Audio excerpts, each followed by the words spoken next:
Today I will be making a falafel. So to start, I have my organic garbanzo beans. And all I'm going to do is drain out the liquid. And then you'll just pour them into your food processor. Next I have about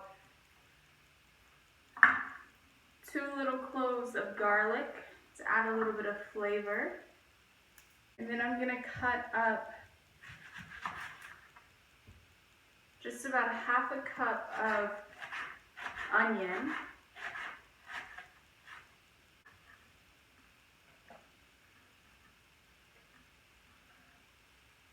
Then I have a bunch of fresh organic parsley.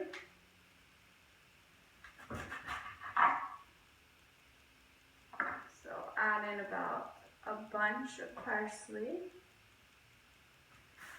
And then I have some organic cilantro. This is just going to add a bunch of flavor in your falafel. We're just going to create the mixture first. So here's a little bit of cilantro in there.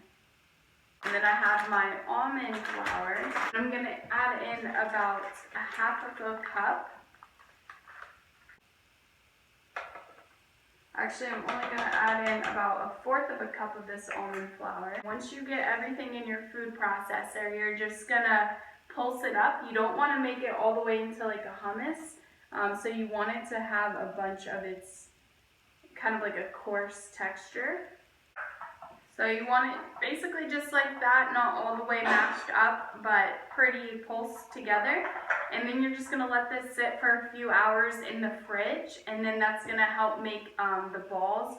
I'm going to be doing it on a baking sheet and baking it, and then I'm going to put it in a pan with a little bit of oil, and then I'm going to just crisp out the edges. So in a couple hours, I'll come back and I will finish the falafel. So my falafel has sat in the fridge for most of the day. You definitely want to let it sit for at least about an hour.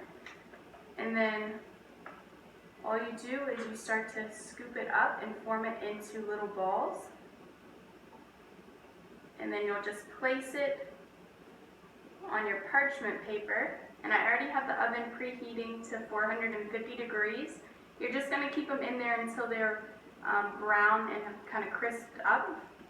You can also form little patties out of them, and that'll help them stick together pretty well. And then after we bake them, I'm going to pull them out and I'm going to put them in a pan of a little bit of coconut oil just to get the outer edges a little bit crispy. But you could just bake them and you don't have to do the second step. Once you flatten them all out, this is what they're going to look like. I did some balls and some like the patties, and then I'm just going to put it in my oven until they get brown and crispy.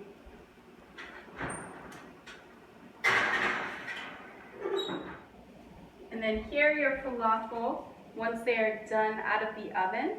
And I'm actually not going to crisp these up anymore in the pan because they've already gotten pretty crispy from baking in the oven. So I'm just going to let those cool.